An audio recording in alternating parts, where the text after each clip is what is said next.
Hi there, it's Kelly at North Hill Soap Company. I was on a soap making forum the other day and there was a question about gelling and spice infused oils, and I have to make another batch of my orange pomander soap, which I only make at Christmas time. So I thought I would do a video just to show the difference that spice essential oils can make.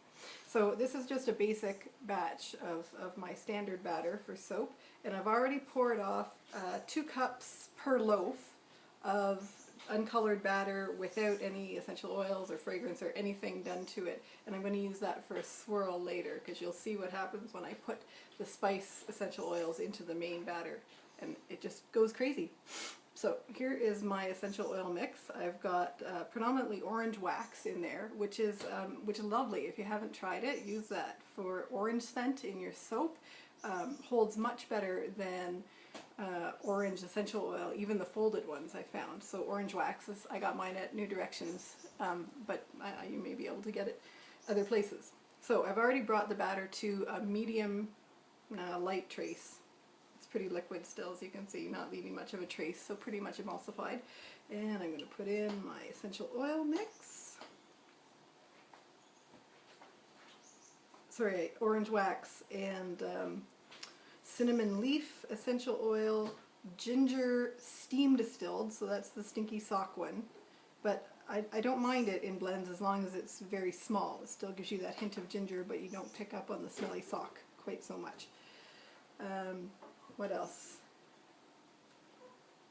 Cinnamon leaf, ginger, oh, clove essential oil, and orange wax, yeah. So you can see the lovely color that the orange wax gives you. Unfortunately, it tends to turn fairly brown. It doesn't really stay that lovely orange. And as I stir it, it doesn't really dissolve because it's already started to chunk up a little bit. So I'm just going to get my whisk, which I find helps with the lumps, but without accelerating trace too much. Okay, I don't see too many more lumps of orange wax or essential oil blend, whatever makes those lumps. And it's starting to thicken up a bit, and it's deceiving because you'll be stirring it and going, oh, this isn't too bad, and then it'll go all of a sudden and it'll be thick. So try to stop stirring it sooner rather than later, otherwise it'll get you. Alright, so let me pull out the mold. So this is the silicone 5-pound molds, mold liners from Brambleberry, and I just made my own container for them. So today I'm making 2 loaves of 5 pounds each, and as I said, I like to pour off, if I'm doing any kind of swirls generally, or a layered top or anything, I generally pour off 2 cups of batter per loaf, per 5-pound loaf, and for me I find that's a good amount of other colored swirl. So here we go, still nice and pourable. Now you can see that behaved itself beautifully. It's thickening, I can see trace on top now, but it was certainly, I was able to deal with it, there were no lumps. Now I want to show you the batch I made last time. I only make spice soaps at Christmas, really, because it's the only time they sell for me. And so I tend to forget about the problem with spice essential oils. So you can see here what happened was I put the essential oils in at the same point that I usually do, which is with my base oils, and then I add the lye and mix it all together and pour, and everything is wonderful. However, when I tried that with this soap, I got lumps all through the batter, and then it just got soap on a stick all of a sudden. It was horrible. So I left it in the bowl to go into gel phase and then flopped it into the molds as best I could. So I ended up with this kind of rebatch looking top and these weird and they're kind of almost scaly bits, dry and crumbly through the soap. So obviously I didn't want to do that again. However, as you saw, doing it this way, oh, look how thick that is already. It's hardly moving at all. So here's my batter that I didn't do anything to, and look at how loose that is compared to that. Like it's not hardly even moving in the molds there. It still jiggles a little bit. So now I'm going to put the unmarked batter, uncolored and whatever on top, and I do kind of want it to sit on the top because I'm going to put orange slices in, and I like the orange slices against the white color of the uncolored soap for better contrast.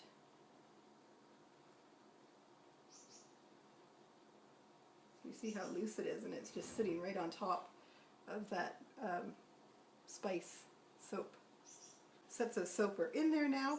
I'm going to use a spoon to give just a really basic swirl. I want to just get some of this uncolored soap down to the bottom. As you can look how thick that is. I don't really want the orange soap to come up. As I said, I like it white on the top. So I'm trying to keep it down in there. I can press it down if I need to. But do you see how thick that soap is? Can you see that? Oh, we have a little bit of a swirl. We have our uncolored soap on the top, and you'll see on the side of my mold here I've marked where my wire cutters will go when I cut this batch of soap. So I'm going to insert orange slices in the center of each bar. So here's orange slices that I made myself. I have a dehydrator and a mandolin which does slicing, but you could do the same thing with just a knife, and you don't have to cut them that thin either. The last time I did this batch I cut them on a thicker slice. It took longer to dry. I'm on the fence yet whether I like them this thin or whether I like them. You'll see as I pull them out, these ones didn't stay as nice and round because they're so thin. The dehydrator warped them a little bit more, so I might go back to a thicker slice next time. And you can dehydrate them in the oven too if you don't have a dehydrator. So it's really easy to make orange slices to decorate the top of your soap, and much cheaper than having to buy them already sliced. So here we go.